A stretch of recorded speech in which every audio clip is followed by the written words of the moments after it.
ಗಾನಸಿಂಚನ ಜನಮನದ ಪದ ಪಯಣ ಸಂಚಿಕೆಯ ಕೊನೆಯ ಹಂತಕ್ಕೆ ನಾವು ಬಂದಿದ್ದೀವಿ. ಒಂದಷ್ಟು ಜನ ಖುಷಿ ಆಗುತ್ತೆ, ತುಂಬ ಚೆನ್ನಾಗಿ ಹಾಡಿರೋರಿಗೆ ಯಾರು ಬೆಸ್ಟ್ ಪರ್ಫಾರ್ಮರ್ ಆಗ್ತಾರೆ ಅನ್ನೋ ಕುತೂಹಲ ಇರುತ್ತೆ. ಯಾರು ಚೆನ್ನಾಗಿ ಹಾಡಿಲ್ವೋ ಇದರಲ್ಲಿ ಢವ ಜಾಸ್ತಿ ಆಗಿರುತ್ತೆ. ನಾನು ಎಲಿಮಿನೇಟ್ ಆಗ್ತೀನಾ ಅಂತ ನಿಮ್ಮಲ್ಲೇ ನೀವು ಲೆಕ್ಕಾಚಾರ ಹಾಕ್ಕೊಳ್ತಿರ್ತೀರಿ. ಆ ಲೆಕ್ಕಾಚಾರಕ್ಕೆ ಈಗ ಎಂಡ್ ಹಾಕುವಂಥ ಸಮಯ. ದಯವಿಟ್ಟು ಎಲ್ಲ ಸ್ಪರ್ಧಿಗಳು ವೇದಿಕೆ ಮೇಲೆ ಬರಬೇಕು. ಓಕೆ, ಮೊದಲು ಸಿಹಿ ಸುದ್ದಿ, ಅದೇ ಯಾರು best performer of the week ಆಗ್ತಾರೆ ಅಂತ. And the best performer, any guesses ಮಕ್ಕಳೇ? ತೋಮ್ರಿ ಸರು, ಗೋವಿಂದಣ್ಣ, ಆಮೇಲೆ ಇನ್ಯಾರಿದ್ದಾರೆ?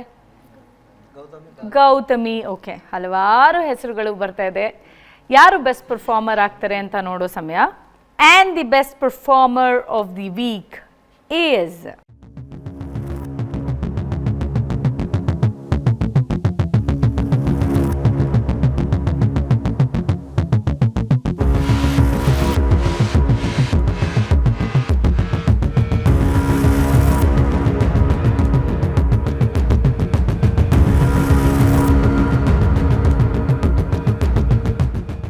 the best performer of the week is ಎರಡನೇ ಬಾರಿಯೂ ಬೆಸ್ಟ್ ಪರ್ಫಾರ್ಮರ್ ಆಗಿರುವಂತಹ Kesturu Govindaraju.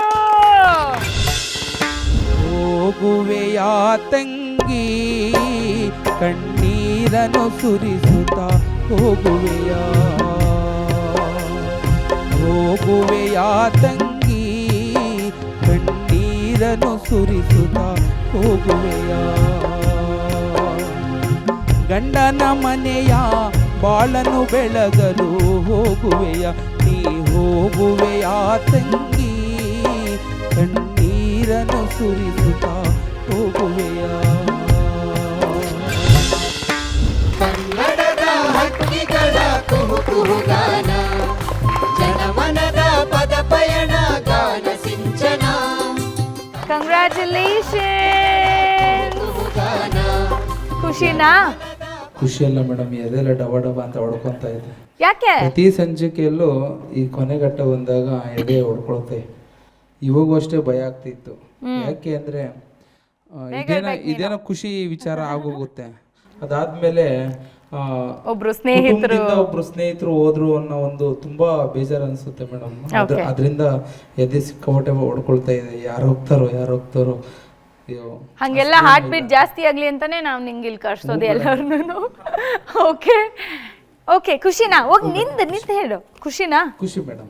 Okay. Archana ma'am, best performer of the week ನಮ್ಮ Kesturu Govindaraju second time best performer ಆಗಿದ್ದಾರೆ. ಗೋವಿಂದರಾಜ್ ಅವರೇ, ಇವತ್ತು ನೀವು ಯಾವ ಭಾವನೆಯಲ್ಲಿ ಹಾಡಿದ್ರಿ ಅಲ್ಲ, ಅದನ್ನು ಮ್ಯಾಚ್ ಮಾಡೋದಕ್ಕೆ ಆಗೋದೇ ಸಾಧ್ಯನೇ ಇಲ್ಲ. ಅಂಥ ಒಂದು ಭಾವನೆಯ ಆ ಉತ್ಕಟತೆಯಲ್ಲಿ ನಮ್ಮನ್ನೆಲ್ಲ ತೇಲಿಸ್ಬಿಟ್ಟು ನಮ್ಮ ಹೃದಯವನ್ನು ಗೆದ್ದುಬಿಟ್ರಿ ನೀವು. ಹೀಗೆ ಅದ್ಭುತವಾಗಿ ಹಾಡ್ತಾಯಿರಿ. ನಾನು ನಿಂತು ಚಪ್ಪಾಳೆ ಹೊಡೆಯೋದಲ್ಲ, ನಿಮ್ಮೆಲ್ಲರ ಗಾಯನ ಹೇಗಿರಬೇಕಂದ್ರೆ, ನಾನು ಎಷ್ಟು ಸಂತೋಷ ಆಗಬೇಕು ಅಂದರೆ ನಾನು ಈ ಟೇಬಲ್ ಮೇಲೆ ನಿಂತ್ಕೊಂಡು ಚಪ್ಪಾಳೆ ಹೊಡಿಬೇಕು. ಆ ಥರ ನೀವೆಲ್ಲ ಹಾಡಬೇಕು. ಹಾಗೆ ಹಾಡ್ತಾಯಿರಿ. ಒಳ್ಳೆಯದಾಗಲಿ. ದೇವ್ರು ನಿಮ್ಗೆ ಇನ್ನೂ ಹೆಚ್ಚಿನ ಶಕ್ತಿ ಕೊಡಲಿ. ಧನ್ಯವಾದಗಳು. Thank you.